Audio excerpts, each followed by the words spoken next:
folks, the Democrats, this is going to get very chaotic. Karl Rove, good piece. Get ready for a contested convention. Today's Wall Street Journal. What is he talking about? Let me just sum this. It's a bit of a complicated piece, so let me give it to you in a nutshell. The Democrats in the Obama-Hillary primary. Remember that one? Not the re-elect. Obama didn't have a primary in the re-elect. Not a serious one, at least. We're talking about the Obama-Hillary primary when he's running against John McCain. Do you remember the chaos that erupted? Remember, that went right to the end before Hillary bowed out. And there was this chaos about at the Democrat convention about the superdelegates. It's a little complicated. Yeah. Rove does a good job of explaining. I'll put a snippet up from the piece in a moment.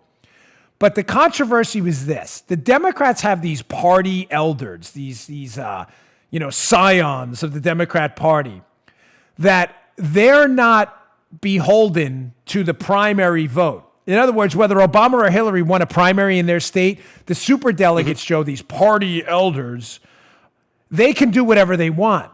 So the Democrats freaked out in 2008 because they were like, listen, neither one of these guys or ladies, Obama or Hillary's running away from this.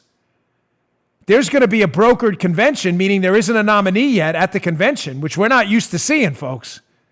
They haven't had one in the Democrat Party since, 1952, I think Rove writes? That's a long time. Talking about 70 years.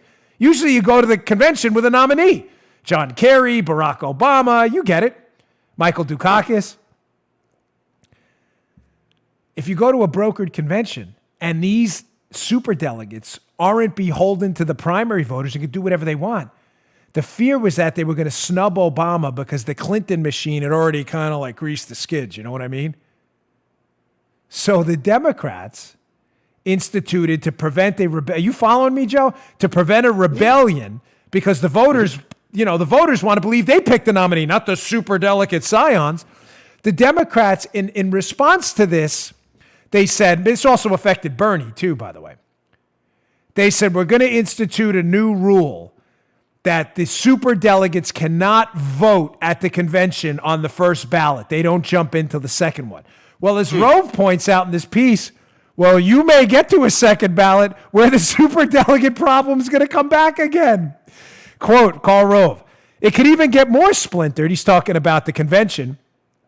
If the major candidates lurking right below the 15% threshold in New Hampshire, Nevada, and South Carolina get a little wind in their sails. Unless someone gets huge momentum with big early wins, the Democratic race could remain fractured through March, making it mathematically impossible for any candidate to waltz into Milwaukee, where their convention is, with a first ballot majority.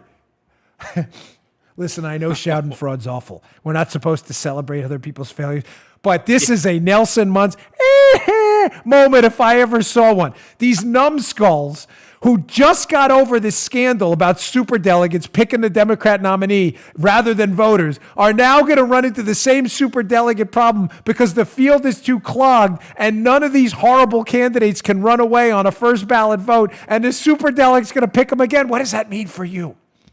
It means deliciously that if this happens, that the Democrat activists, I'm telling you, will revolt again. The Sandinistas and all the other ones, they're going to go crazy when the superdelegate scions pick the nominee and shelve them. And there's a strong likelihood they're going to pass on the general election.